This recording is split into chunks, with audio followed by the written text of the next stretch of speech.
It's a real pleasure to be here with young people on Thanksgiving. Thanksgiving is about helping each other out. It's about pulling together, but it's also about leadership. And all these young people came together today to contribute, to give up their time, and it's always an inspiration for me and for all of us to be able to work beside young people. But it's a special pleasure to be here today with Masai Ujiri, who has not just led the Raptors to an incredible championship last year and again this year, but his work with young people and his leadership has been absolutely exceptional over inspiring young people here in Canada and around the world. Thank you for being here, Masai.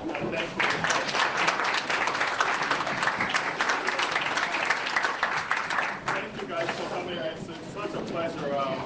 I've worked with Mr. Justin for quite a few years now, and this is awesome to come and to be back here and work with this youth.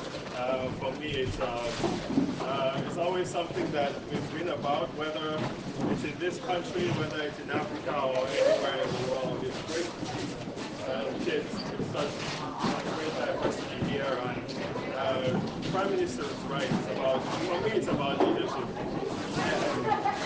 and great followers. And these kids are going to be great followers and great leaders, and that's what we have to teach. And I continue to support Prime Minister Trudeau now and when he is Prime Minister again. So thank you for coming, and thank you, Kim, for having us here. Thank you.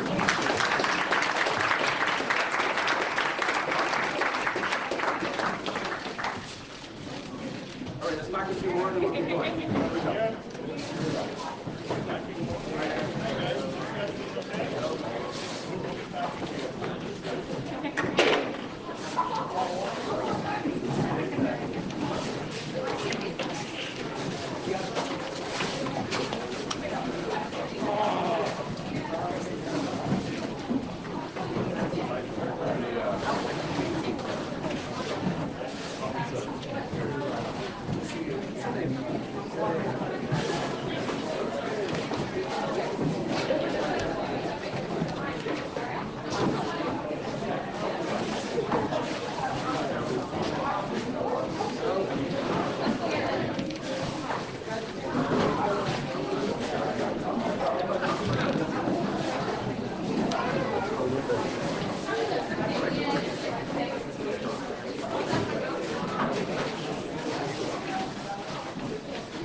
Gotta go. Thank you.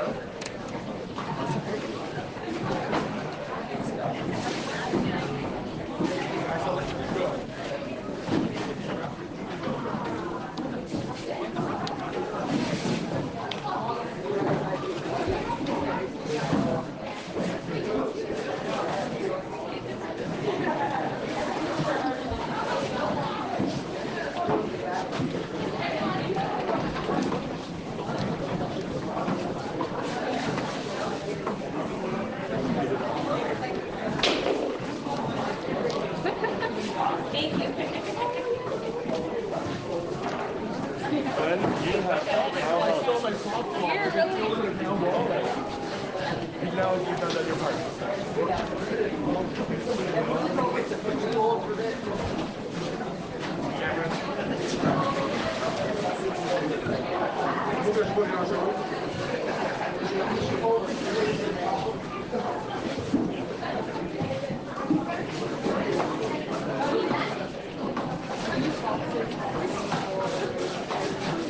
Yeah, okay. We've got the organization, but actually, then not we can you guys that.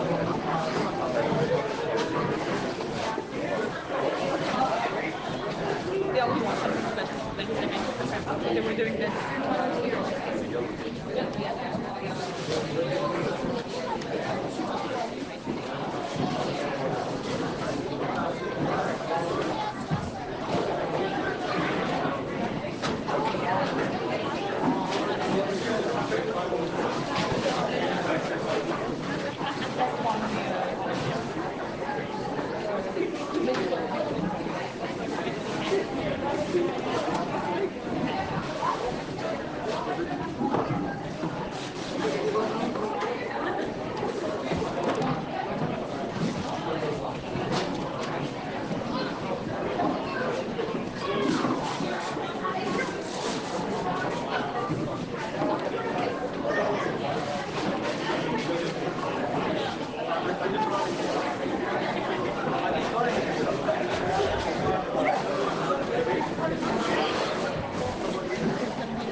Happy Thanksgiving, everyone. What a pleasure to be here today with all these incredible young people who've chosen to spend part of their day filling hampers and making sure that everyone has a happy Thanksgiving. Of course, very glad to be here with Ahmed Hussein, who is our candidate here in York Southwestern, also someone that I have had a tremendous pleasure working with over the past 4 years as we fight to build a better Canada. Also very happy to have been joined here by Masai Ujiri, who is an extraordinary leader who I got to know a number of years ago following the tragedy in La Loche, where he wanted to step up and he used his connections within the Raptors organization to support and give experiences to kids from that community that had been devastated by tragedy. But his leadership, not just in the basketball world, but around the world, empowering young people and building a better future is something that continually inspires all of us, and it is an honor to have him with us here today. We are focused, of course, on this election and the choice that Canadians are making. It's a very clear choice between continuing to move forward or going in the direction of conservative cuts. That's not what people want. We need a progressive government that's going to keep focusing on it, keep focusing on young people, which is why we're making so many investments in education, investments in a brighter future for everyone. C'est un enjeu dans ces élections de comment on va investir dans les jeunes plutôt que de couper. Comment on va permettre aux jeunes d'aller à l'école, de trouver l'éducation postsecondaire plus abordable, et nous allons continuer de le faire ensemble. C'est vraiment ce choix auquel nous faisons face. Et pendant que les familles se réunissent pour l'Action de grâce, ça va être important de réfléchir au genre de pays que nous voulons avoir et comment nous avons besoin d'un gouvernement progressiste, pas de coupe conservatrice. C'est l'enjeu auquel on va continuer de travailler pendant la semaine à venir et je suis très content d'être ici avec vous. Always a happy moment to gather with young people and talk about the future we're building, and that's very much what we're doing as we all choose to move forward together. Good morning, Abigail Beeman, Global News. What can you tell us about what happened last night and why there was an increased security presence? My first concern was for the safety of my family and for all the Canadians in the room. This will not change at all how I campaign, but I'm not going to make any further comments on it. Ma priorité première était évidemment pour la sécurité de ma famille et des gens dans la salle. Ça ne va pas changer du tout la façon que je vais faire campagne dans la prochaine semaine. Mais je ne pourrais pas faire plus de commentaires là-dessus. Can you speak to how it felt personally to have to wear a bulletproof vest at the event? You know what? This election is so important. The choice Canadians are facing is so important. And the importance of getting that connection with people, talking to people about the very, very clear choice they're facing between conservative cuts or a progressive government. Means that I am as motivated as I have ever been to get out and connect with people every chance I get so people really understand what is at stake in the choice in this election. Good morning, Michelle Zilio with the Globe and Mail. Last night your wife was supposed to be on the stage, but she never appeared. If the security concern was so great that you had to wear a protective vest and your wife didn't appear on stage, why didn't you just cancel the event for the safety of the 2,000 people there? My priority was the safety of my family and the 2,000 people in the room. I took advice from the RCMP, worked with them, but I will not make any further comments on this incident. And on a separate matter, the Conservatives have been running Facebook ads in Chinese accusing the Liberals of wanting to legalize drugs. Can you clarify your position on this and comment on any concerns you have about misinformation on this issue? I think we've seen that the Conservative Party is continuing to mislead and even lie to Canadians because they cannot explain why they want to cut $53 billion from Canadians, 4 times as much as Doug Ford. So instead they have to lie about our platform. I think it is reprehensible. We have been very clear. We will not be legalizing hard drugs. We will continue with the approach that we have that has been working on fighting this terrible opioid epidemic. But we will continue to be honest with Canadians about the choice they're facing between conservative cuts that would be 4 times greater than what Doug Ford has put forward, or continuing to move forward and invest in Canadians with a progressive government that is focused on them. En français, sur les publicités. Je pense que c'est vraiment désolant de voir que le Parti conservateur doit mentir aux Canadiens sur notre approche et notre plateforme. Nous n'allons pas procéder à la légalisation des drogues. C'est un mensonge et les conservateurs le savent bien. Mais ils doivent mentir aux Canadiens parce qu'ils ne peuvent pas parler. Ils ne veulent pas parler des coupures qu'ils annoncent, de l'austérité qu'ils promettent. C'est pour ça que les Canadiens ont besoin d'un gouvernement progressiste et non de coupes conservatrices. À propos de la sécurité renforcée hier, M. Trudeau, avez-vous l'impression que les publicités négatives à votre endroit, que le ton acrimonieux de vos adversaires, ultimement, ça peut représenter un risque pour votre sécurité? Est-ce que vous pensez qu'un peu de retenue serait souhaitable? On comprend à quel point cette élection est importante pour les Canadiens. On est en train de voir la polarisation, la politique de peur, de négativité et de mensonges du Parti conservateur. Et nous allons continuer de démontrer un contraste positif entre ces coupures conservatrices et un gouvernement progressiste qui comprend à quel point il faut investir dans les gens, il faut investir dans nos jeunes, dans nos familles, il faut investir pour lutter contre les changements climatiques. Et effectivement, il y a une polarisation dans ces élections, mais ça rend encore plus clair le choix essentiel que les Canadiens doivent prendre. I think we are seeing an increase in polarization in election campaigns around the world. Increased politics of fear, negativity, and now, as we've seen from the Conservative Party, flat-out lies to Canadians. We need to make sure that we choose a positive vision for the country, and we are strong in our contrasts with our proposal to continue to invest in Canadians, invest in fighting climate change, invest in support for families. The Conservatives are promising cuts 4 times bigger than what Doug Ford has inflicted on Ontario. M. Trudeau, la campagne, les intentions de vote sont très, très serrées. Hier, on a vu M. Rodriguez sortir une paire de ciseaux géants. M. Chrétien a fait une sortie. Aujourd'hui, vous êtes avec le président des Raptors. Vous faites 5 circonscriptions aujourd'hui en mode défensif. Ma question, est-ce qu'on est en train de paniquer dans le camp libéral? Au contraire, on continue de faire campagne à travers le pays. Je suis très excité d'aller dans plusieurs circonscriptions aujourd'hui, demain et pour le reste de la semaine, pour parler de ce choix essentiel que les Canadiens doivent faire. Est-ce qu'on choisit des coupes conservatrices ou est-ce qu'on choisit un gouvernement progressiste? There's all manner of conspiracy theories circulating today, baseless, about last night's security incident. And I'm wondering, what extent do you hold that polarization you just referred to as being responsible for creating that environment where that kind of discussion is open?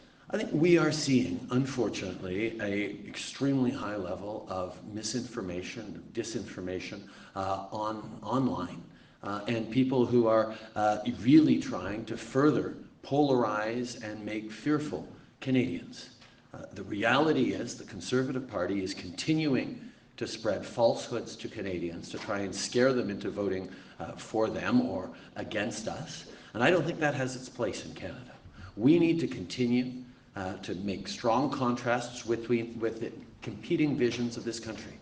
And we know from the Conservatives' platform, which they finally released late on a Friday night of a long weekend, near the end of the election campaign, that they plan on cutting $53 billion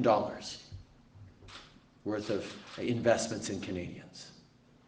And that choice is very, very clear for Canadians right now. Do we give in to the polarization and the fear and the division and the misinformation being spread online?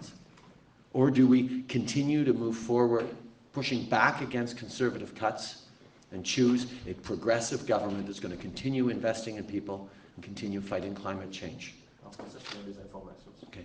Nous reconnaissons que ces élections sont extrêmement polarisées, particulièrement parce que sur les sites Internet et par la désinformation et la mésinformation partagée par le Parti conservateur, les gens sont affectés par cette négativité.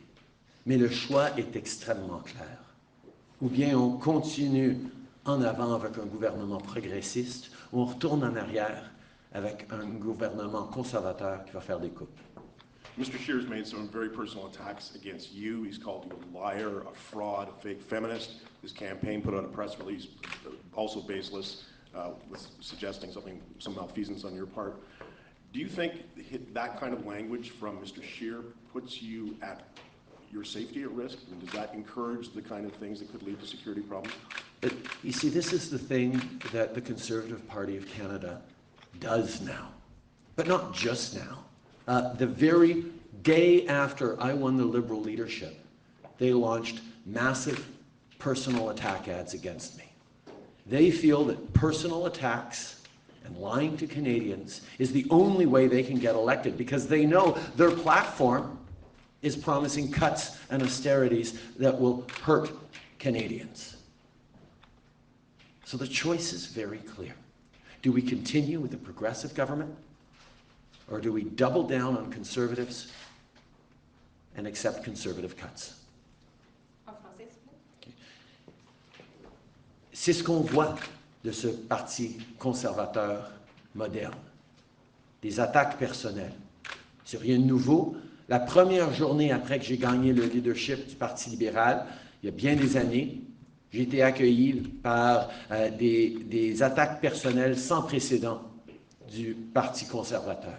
C'est comme ça qu'ils agissent ces jours-ci, parce qu'ils ne peuvent pas proposer une vision positive d'investir dans les gens, ils ne proposent que des coupures et de l'austérité. Et ça devient extrêmement clair quand un gouvernement doit essayer de mentir, quand un parti doit essayer de mentir auprès des Canadiens pour se faire élire, plutôt que de leur partager leur vraie vision pour les gens, le choix des Canadiens est encore plus clair. Est-ce qu'on accepte les coupures conservatrices ou est-ce qu'on va en avant avec un gouvernement progressiste? Joanna Smith, the Canadian Press. When you were in Montreal, there was someone trying to throw eggs at you, and that was coming from the perspective of someone who thought you weren't doing enough on climate change. We know now that Greta Thunberg will be heading out to Alberta shortly. Do you have any concerns for her safety out there? I think I am concerned in general with the polarization that we've seen in this election. We have seen this in our friends and allied countries around the world, where increased divisive discourses, misinformation, deliberate misleading of electors has led to some very toxic elections. But I have tremendous faith in Canadians. I know from coast to coast to coast, people are gathered together with their families to reflect on the kind of future they want to build. They're thinking about what's in store for their kids, what opportunities are there for next generations, how we're going to fight climate change, how we're going to pull together and make sure that everyone has a real and fair chance to succeed. And the choice people are facing is a very simple one. Do we continue with a progressive government, or do we go backwards to conservative cuts? Those are the conversations people are having, and the kind of misinformation and personal attacks that the Conservatives are putting out there, it's not something that Canadians are going to fall for. Thinking of some of those conversations around the Thanksgiving table, I'm just wondering, do you think, because this might come up, do you think Canada is a racist country? I think there are many, many Canadians who face systemic discrimination every single day. And that's why I have pledged myself and my government to continue to fight against racism, fight against intolerance, and fight for inclusion. I'm Mr. Tom Perry with CBC. I just want to be clear, are you, in a sense, blaming the Conservative Party and their attacks on you for what happened last night? No. I think it's very clear that, that there is a general polarization right now that various parties have contributed to over the past months and more specifically over the past days.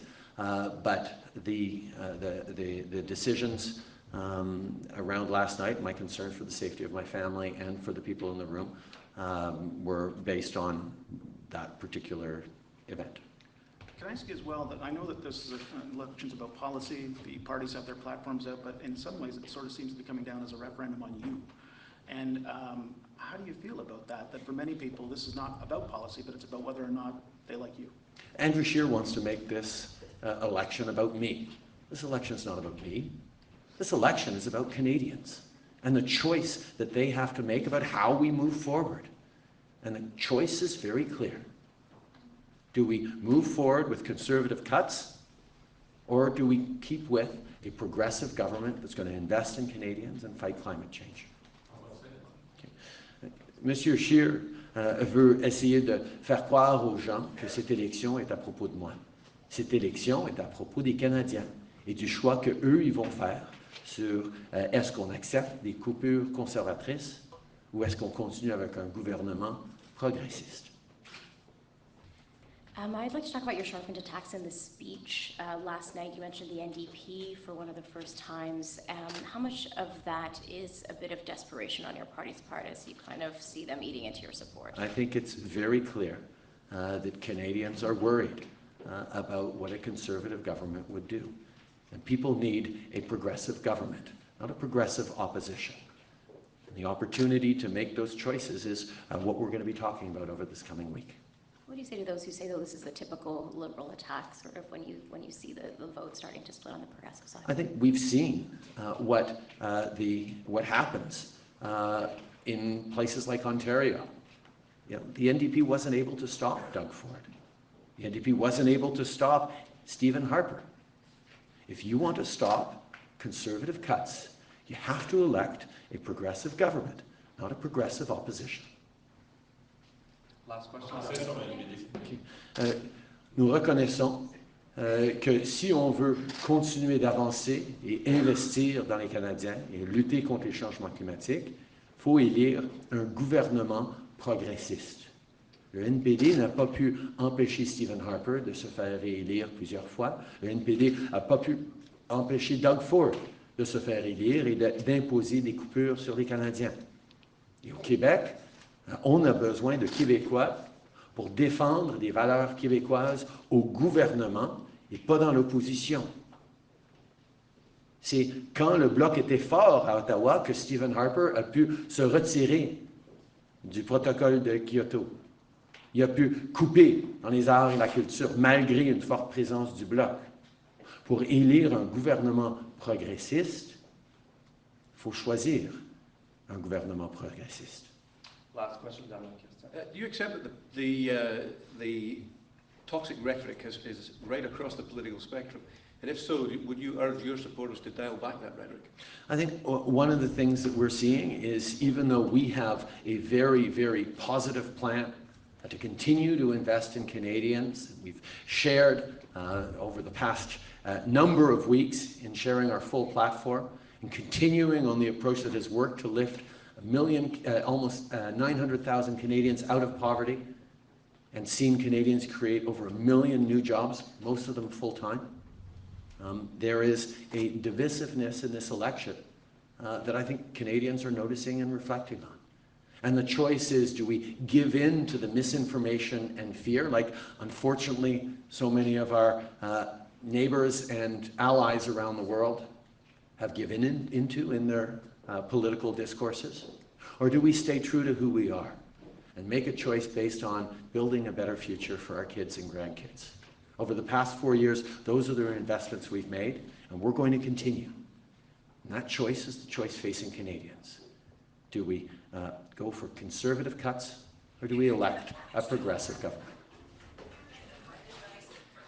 Incitement to violence is almost commonplace online.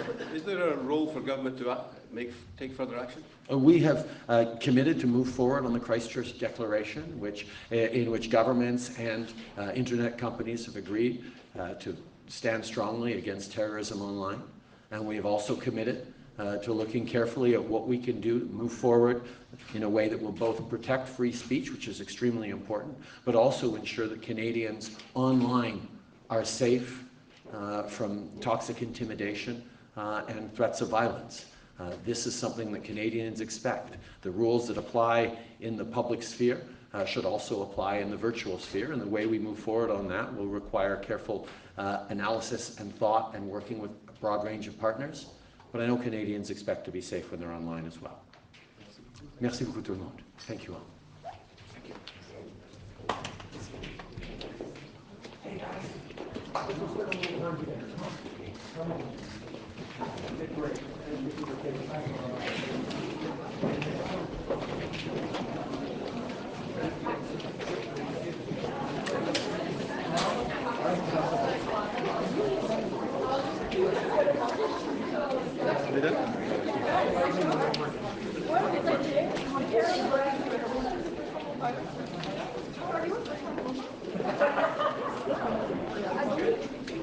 That was a plug for a first-time home buyers tax credit. Mortgage companies, they do.